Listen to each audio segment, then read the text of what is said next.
of course with scissors, but these corner cutters here are great to make the perfect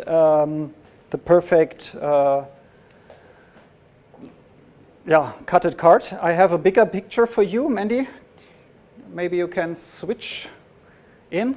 Yeah, these are made by the company Carl, and if you search for this website, you will find a shop where you can buy them, and these are perfectly to make very, very, very fast a short card. I always have one of these cards in my deck when I do close-up magic, because this is a weapon against a difficult audience. Because if you force this card, they can, you know when they have taken it out, you know where it is. It's great. And for this routine, it's great too. Okay. So, and there's another thing. If you force a card, normally I see so often that magicians do exactly the same. They mix the card, they hold the deck, and they say, so would you mind please take a card? I hate it. Sorry, but I hate it if you cut the card and put the force out. So you have to have a delay in that. So if you make this something like this, talk, and then go into the force, or with a short card, it's nice. You see where it is, so you can place it in the middle. And whenever you like to take it, you just riffle, and you know where it is, and you have your pinky. And I want to address a question that came in on the Twitter feed here. They're asking whether I felt the short card when I was shuffling, or if spectators might notice that. I'm familiar with a short card, and I wasn't looking for it, and I did not feel it. It doesn't make any difference in shuffling, no matter how they shuffle. If you're not looking for it, you're not going to see it. The only time that I see it, and just because I'm a wise guy, was the moment I was holding it. The very last moment of the card being revealed, and that's it. Because the whole time, as being a fellow magician, I was trying to figure out what control you were using, or whether you had multiple controls, or all that kind of stuff. Of course. I didn't know until the very moment I saw the card. That's it. But unless a spectator has any idea that a short card is even exists, they'll never ever suspect it. Never. That's right. That's absolutely right.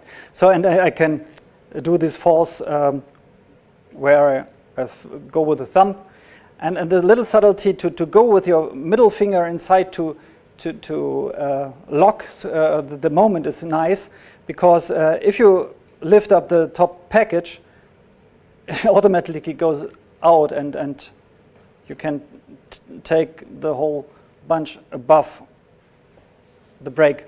So it's a nice force if you don't like to classic force. So, okay.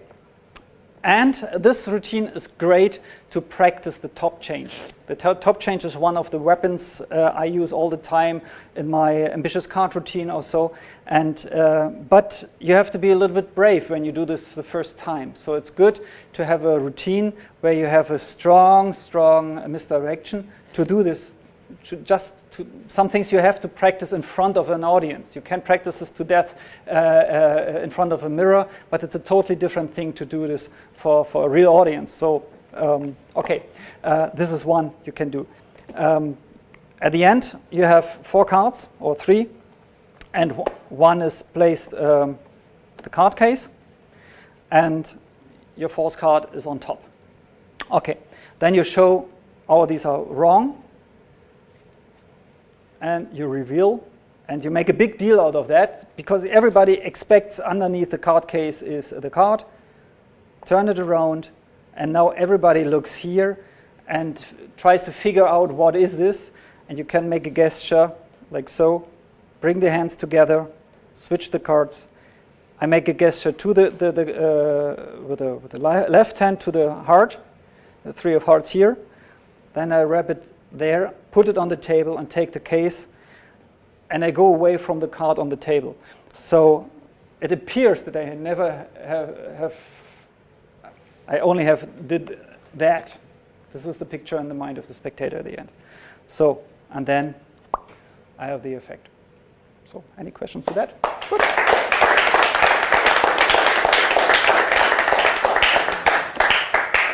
So let's talk about the rose, the napkin rose. It's a great thing. You can get a whole DVD about the napkin rose from Michael Mode, I think. And he shows many variations how you can use this pretty thing.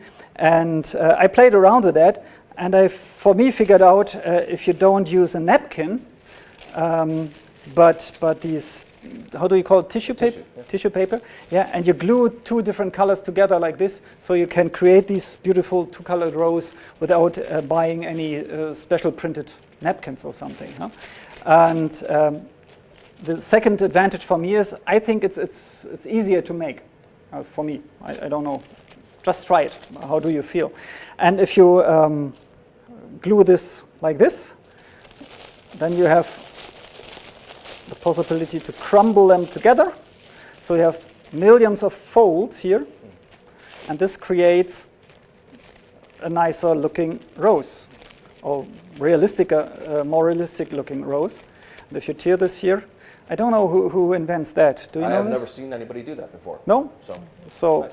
Okay, it's not my idea, but if you, so you get these little leaves, and the handling is like so. So you strike like this, and first finger and thumb holds it here, and rolls it around the first finger. The middle finger stays. So if you roll it again, it goes around the middle finger. And before you finish, you don't align it, but you go a little bit down here. So take it here. So. And then you push it all together. So that you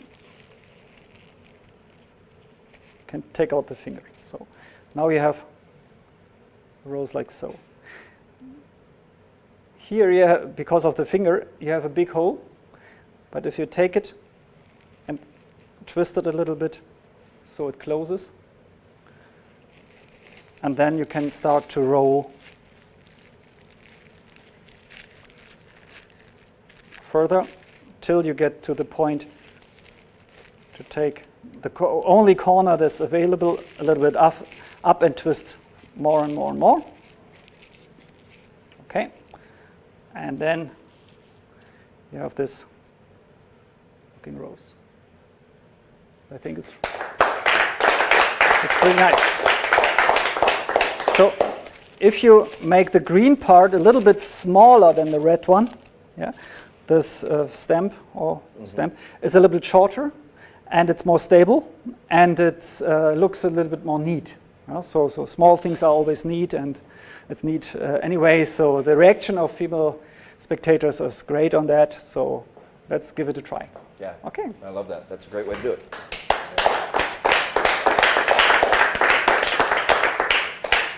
Okay. So let's do another card trick, but this is one I do for special condition. I created that for a very special condition during a cocktail party or during, when you are at the bar and you have no table. Let's try to make this situation. Maybe I can